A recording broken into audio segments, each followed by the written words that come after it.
The decision on the Dakota Access Pipeline might very well land in the lap of a man who's been compared to Andrew Jackson.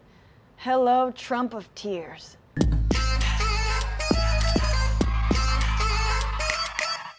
I don't know about you guys, but I am finally starting to feel better about the election of Donald Trump. But this isn't a time to sit around. It's a time for action. And one group that hasn't let the election interrupt their work, the protesters at Standing Rock. Since the end of the summer, over 100 tribes and supporters have tried to stop the construction of the Dakota Access Pipeline. It's slated to run through territory that once belonged to the Standing Rock Sioux tribe. They say it violates sacred burial grounds, and if it breaks, could contaminate the Missouri River and their drinking water. Critics also say the pipeline will be another notch on the belt of American dependence on fossil fuels. You know, the one we're hanging ourselves with.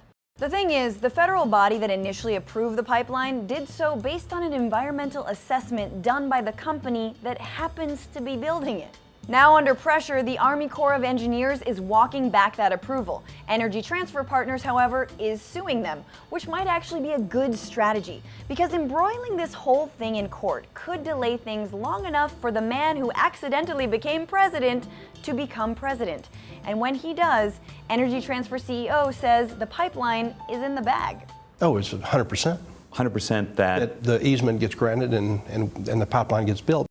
That sounds weirdly confident. It's almost as if the hate Twinkie has $500,000 invested in the company. Oh my God. I don't know. I mean, it could be a good thing. When the pipeline breaks, they can just pump Trump wine through it and we can all be friends. But despite all that, Standing Rock, apparently, you're protesting wrong. Allow the CEO of the American Petroleum Institute to oil-splain it to you. We need to be careful in this country that we send a signal that we are a nation of law. And if individuals arbitrarily try to skirt that system or try to revoke activities, it's akin to a third world nation where there is no rule of law, no stability, or no certainty. You know, Jack, you're right. Let's talk about how our civilized, first world nation came to respect the rule of law. To do that, we have to go back not 2 months, but 200 years, in a segment I like to call America's Least Great Moments.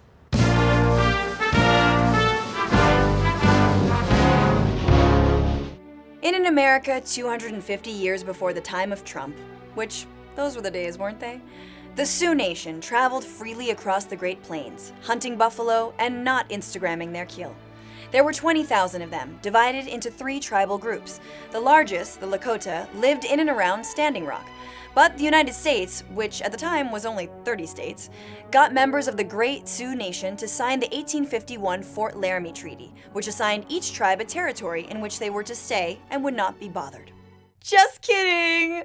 Settlers wanted a railroad! Choo-choo, motherfuckers! The railroad was built through native land, breaching the terms of the treaty and leading to the overhunting and ultimate decimation of the buffalo, screwing over the Sioux's food source. After over a decade of more battles, a second treaty is signed. We'll call this one the We Mean At This Time Agreement of 1868. It said the Lakotas had to stay within the Great Sioux Reservation, but were guaranteed sovereignty. No whites allowed. Psych! 1874, gold is discovered in the Black Hills, land owned by the Sioux. General Custer invades, violates the treaty, and opens up the area to white settlement. Think gentrification if Pinkberry were the name of a rifle. The Sioux, led by Sitting Bull, refuses to sell the Black Hills, and the land is still disputed today. 2 years later, when the Sioux miss a deadline to return to the reservation, Custer's army enters native territory, and they all met their death. And that was the Battle of Little Bighorn. But before you scream, settlers' lives matter, remember December 29th, 1890. The Wounded Knee Massacre, when U.S. troops surrounded an Indian reservation in South Dakota, killed their chief and 300 men, women, and children. The soldiers got 20 Medals of Honor, the most awarded in any American war. And the Sioux got 150 years of cultural and economic decline, higher than normal rates of suicide, sexual assault, and drug abuse. The Supreme Court in 1980 ruled the government had illegally taken Sioux land and violated treaties, compensating the nation with $105 million, money the nation refuses to accept. Which brings us to today. Instead of gold, it's oil. And Sioux descendants, along with other tribesmen, are being tear gassed, shot at, and arrested for trespassing. trespassing on land that's, well, theirs. So, what was that you were saying, Mr. Oil CEO man? We need to be careful in this country that we send a signal that we are a nation of law. Oh, don't worry, we see the signals. Morton County Police have successfully co-opted the smoke signal. And now we've got President-elect Donald Trump, who in office will be known by his native name, Sitting Bullshit. Trump's closest advisors liken him to another notorious president. No, not Reagan, not Nixon. This is like Andrew Jackson's victory. Clearly, there's a lot of parallels, I think, to Andrew Jackson. But he may just be like Andrew Jackson. Who was Andrew Jackson? Not only is he the guy with the best hair in your wallet, he was a loudmouth populist outsider who demonized the political elite and said he would, quote, sweep the stables of Washington. Sound familiar? During his 8 years in office, he only signed one bill into law, the Indian Removal Act. See how this is coming full circle? Years before the Sioux's last stand, the Indian Removal Act required tens of thousands of Native Americans to make way for settlers who wanted land for agriculture, like cotton. Yep, slavery, you've got a part in this story too. When southeastern tribes refused to move, they were forced to do so, leading to what became known as the Trail of Tears, a journey on which 4,000 Cherokee Indians died. Still, Jackson defended the Indian Removal Act, saying that it would help tribes to, quote, pursue happiness in their own way and under their own rude institutions, and perhaps cause them gradually to cast off their savage habits and become an interesting, civilized, and Christian community. What a charmer! I can't wait for Lin-Manuel Miranda's Andrew Jackson musical starring Scott Baio.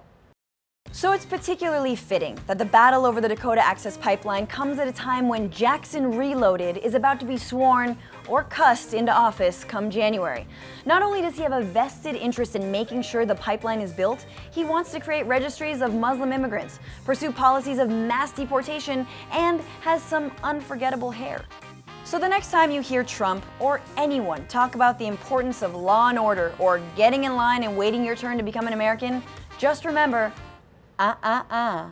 no lectures on the law. After all, America was founded on breaking it. And oh yeah, you weren't here first either.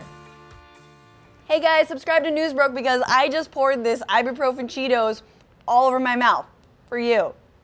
Subscribe.